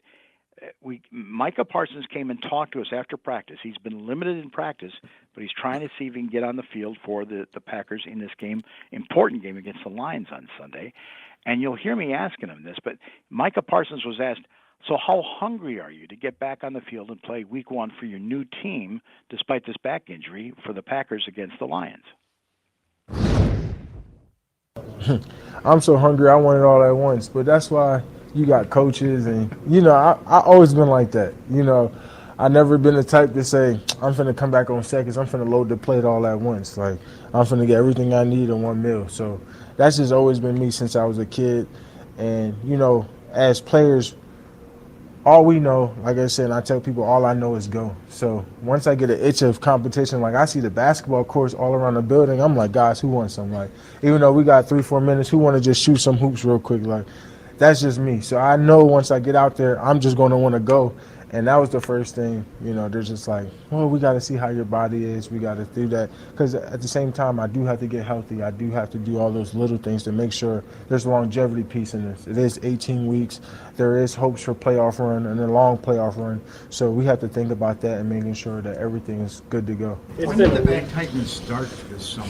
Like during your workouts, or did you feel it during your workouts? I honestly started during camp. When I did a lift and I felt like during one of my lifts, I felt a tweak, and then I just think standing on it, and I overused it, and that happens. So it was a complete accident. There was multiple MRIs and opinions about how the injury can go. But like I said, I completed my medicine. I've been at treatment every day. And we've been attacking it and being aggressive to get me as healthy and as quick as possible. You think you're going to have to do anything, take an injection or anything to play? We're just going to see about that. Right, like I said, right now, we just took the steroid pack that I got from the Cowboys last week, and we started that last week while I was getting treatment there. So we just started that. We finished the pack, and hopefully that works, plus treatment to get me back, to 100.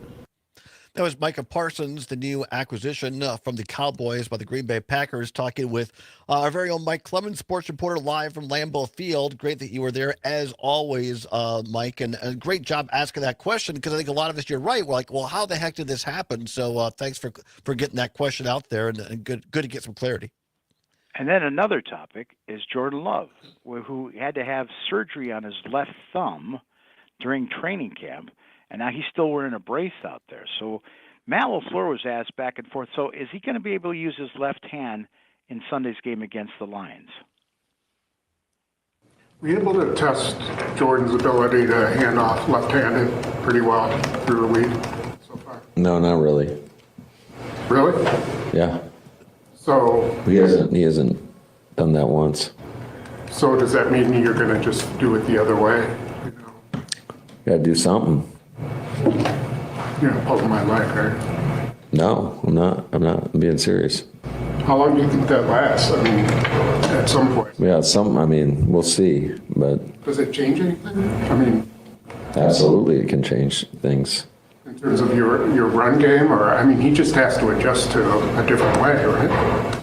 Yeah, I mean, it absolutely can change things in regards to some of the things you may be limited to doing. So, but he's done a good job with what we've given him. Matt LaFleur, head coach of the Green Bay Packers. Mike Clemens?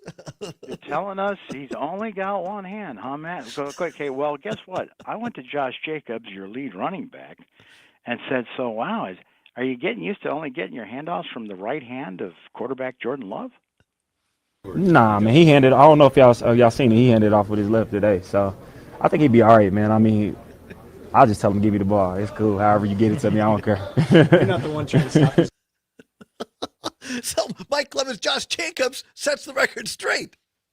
Yeah, well, see, at one point they kick us out of these practices now that we're in season. Right. No, man, he's using his left hand, he's using the right hand. We're good. We're all good. Absolutely love it. Mike Clemens, our sports reporter, joining us for a great conversation live from Lambeau Field. The Packers again play the Detroit Lions. Kickoff at 3 o'clock. You can hear the pregame show at 1 across many of the stations, but there's yet more football. Tomorrow at Camp Randall, the Badgers and also the Brewers are still leading the NL Central. We'll come back and talk more with Mike Clemens about all that and more. Don't go anywhere. It's the Tyler Ball Show for a Friday on the Civic Media Radio Network. Wisconsin is cheering on Bucky Badger. This is the Civic Media Radio Network. I'm hungry. What's cooking? Oh, no, not me. It's your turn. Oh, we're back to taking turns? Yes. Well, how about Sugar River Pizza? Oh, yeah, now they can cook. I could really go for some of that 12-hour smoke. Hey, Mike, if you can still hear me, I guess I forgot to ask you, do you want to just hit a quick hit on injury report other than Parsons for Sunday? Yeah, let's see if I got it here. Okay. Yet. If I got the Friday one yet. No, I don't have those. Okay. Man, these Packers, they're taking this is like the Super Bowl. They still haven't got the Friday report out. So I can go off of yesterday's. right. Well, if you want to talk a little bit about the injuries between the two teams, and then we'll touch on Badgers, we'll touch on Brewers, okay? Sounds great. Thanks. Conscious redistricting. Their shifting argument may suggest the state thinks more justices are ready to strike down the VRA. A federal appeals court in Louisiana versus Calais ordered a congressional redistricting map that included 2 majority-minority voting districts. Louisiana's population is 33% African American, but as of 2022, in only 1 congressional district out of 6 could black voters have a realistic chance of electing the candidate of their choice. After the new map was implemented, a group of, quote, non-African American individuals appealed, claiming the districts were discriminatory to them under the Equal Protection Clause of the 14th Amendment. Louisiana officials had argued the 2022 maps were drawn for partisan reasons, allowed by the court, not for racial discrimination reasons, illegal under the VRA. The High Court heard the case in March 2025, and an opinion was expected in June. Instead, it asked for additional arguments this October. Justices Thomas, Alito, and Gorsuch have written they want to see race-based accommodations struck down. Whether this argument convinces Justices Kavanaugh and Coney Barrett remains to be seen. I'm Brian Beal. Hey, Gordy, I gotta admit, these hearing aids from Madison Hearing Aid Center changed my life. Mine too, John. I thought I needed subtitles to talk to my grandkids. And these aren't those old giant clunkers we saw in the old days. It's got Bluetooth, it's rechargeable, the works. Yeah, my phone connects straight to my ears. I'm basically a cyborg now. Hey, you just figured out texting last year, too. Yeah, baby steps. But I did call Madison Hearing Aid Center, and you should too. 608-249-4077. 608-249-4077. Tell them John and Gordy sent you. Hey there, Wisconsin. Tom Hartman here. Democracy is not a spectator sport, so join me each and every weekday right here. 30 seconds. Thank you. Pardon me. Sorry, it took me a second to realize what was playing. That's fine. I don't care. I do.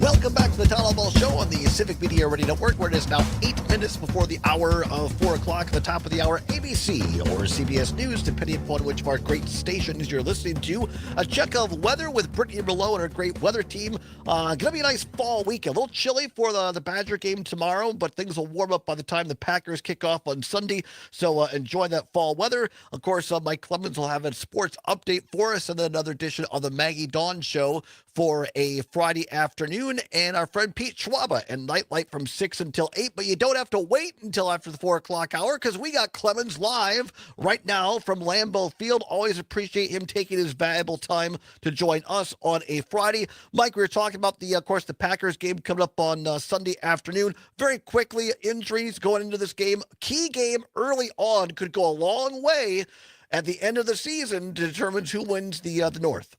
And Todd, during that break, we just got the updated injury list from both the Lions and the Packers. Now, the Lions are coming in the game pretty healthy. They've got 5 players on the injury report. None of them are starters. They're all second and sometimes third-string guys. The Packers have got 7 key players that have been limited participation. Like Jaden Reed, the wide receiver, number 11, has been a solid receiver for him. He had a Jones fracture in his foot. It's kind of a stress fracture in the middle of training camp. So he's trying to get out there. I know one player said he was trying to take some heavy reps in 11-on-11. He's listed as questionable. And Micah Parsons, that they just traded for, he's now listed as questionable. So there's a shot he could play in Sunday's game. Elton Jenkins, the center, is cleared to play. Even though he's been limited all week, he will be over the ball at center for Jordan Love, and Jordan will still have that brace on his left thumb. So that's the way it looks going into this game on Sunday afternoon at 3:25. Can't wait. People at our stations in Richland Center, Park Falls, Racine, Kenosha, and Watoma can hear that Packers game starting at 1 o'clock with Wayne Larrivee and The Rock, the pregame show at 1 o'clock on several of these stations. Earlier, Mike Clemens, we had our friend and ongoing contributor, Brady Ewing, former Big Ten champion 3 times with the Wisconsin Badgers, was a captain his senior year with Russell Wilson and Derrick Henry, or Aaron Henry, amongst others, in 2012. Yeah. He is going to be the honorary captain tomorrow at Camp Randall. Really great honor as they finally bring back the fullback position, which Brady played back for the Badgers back in the day. But going to be a big game, an important game, I think, to see the progression for Coach Fickell's team. Sure. So tomorrow they take on Middle Tennessee State Blue Raiders. You know, and if the Badgers have to blow this team out, because that Miami of Ohio game, 17-0, defense looked good. Preston Stackman, their safety, Zachman did a very nice job. A couple of interceptions. Matter of fact, he was named Big Ten Defensive Player of the Week. Mm-hmm. But so for the 3rd year in a row, Luke Fickell loses his starting quarterback, to an injury. Billy Edwards Jr. went down with a sprained knee, but Danny O'Neal, who filled in his backup, I thought he did a pretty good job moving the team, moving the ball in the game. He'll get the start tomorrow at Camp Randall.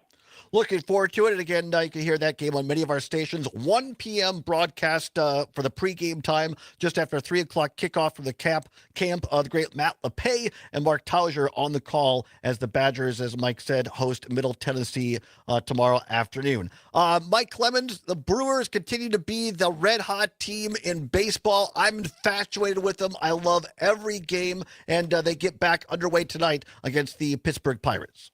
It's incredibly exciting, dramatic games night after night, and that's in part to Pat Murphy and how he's pulling this young team and pushing the buttons at the right time, you know. But they lost yesterday to the Phillies, 2-0. They left 10 men on base. The Brewers just could not get the bats going. Freddie Peralta, their number 1 pitcher, another 5 innings scoreless. He has not had anybody score on him since like August 3rd. Crazy. In his appearances. So the Brewers lose that one 2-0. The Phillies leave Milwaukee, winning 2 out of 3 games in that series. Brewers in Pittsburgh tonight against the Pirates. The Pirates are a struggling team. They fired their manager earlier. So hopefully the Brewers can pick up some W's over the weekend and keep pace. They still have the best record in baseball, but, I don't think mathematically there's a way that the Cubs could close on them by the end of the month, but we'll see. And I'm waiting to find out word. Murph might be talking to the reporters right now in Pittsburgh because there's a rumor that there might be yet another pitcher they have to put on IL. We'll find out who that is tonight. I think I saw something come across my feed just before I went back on the air with you. I think Mears is on the 15-day IL, I believe, retroactive to I don't want to say the date because I can't remember, but I think Mears is on and they're bringing Rodriguez back. So another one of the guys from their bullpen, it's going to have to take some time. But hopefully, if Trevor McGill can get back in within the next week or two as their closer, that'll get them set. Because Abner Uribe has been great so far. Right? The guy is just incredible. I mean, just really. Well, I can go on and on about Abner because you know what? I was there the night that he made his debut, and his first pitch was 101 miles an hour. Which is, it's a couple of years before the Miz. Right. You remember he got into a fight. He had like a knee injury. Mm-hmm. He was very young, very emotional, but he's like 6'3", and he's got like this Sandy Koufax delivery. I mean, just this perfect delivery. He's changed up a few things, and he kind of, they've got him going more out of the stretch and everything. But he's still, and I asked Murphy about this kid, and he said, triple digits are nice when you're throwing 100-mile-an-hour balls, but you got to move the ball in the majors or you're going to get killed. Well, he found 2 or 3 pitches, a slider and a sinker that he can throw more consistently, and that's why he's been so valuable for them, practically a fill-in closer for them in the second half of the season. So, I'm not that good at this, really, but that kid in particular, I thought, oh man, just the way he delivers, I think he could have a long career. Remember Vita Blue? Vita Blue back in the day? I don't know if I remember that. Yeah. Yeah, great fastball guy for the Oakland A's. Oh, back in okay. All right. the Reggie Jackson days. Hey, the MVP of Civic Media, Mike Clemens, our great sports reporter live from Lambeau Field. I appreciate your time, Mike. You always bring the best information and best stories. Have a great weekend covering all this great sports for us. I appreciate you, my friend. You too, Todd. Thank you, brother. Always a pleasure. Mike Clemens live from Lambeau Field. Also, many thanks to Brady Ewing, as he is the honorary captain for the Badgers tomorrow. Peter Rapine, managing editor of EPOM's World. Aaron Zomer is our great producer and engineer, and all of you for listening. Maggie Dawn is next. Have a great weekend of football, of sports. Enjoy the fall weather. Whatever you're fighting for, whatever you believe in, do not give up. Keep banging your drum. Let's go Red. See you on Monday.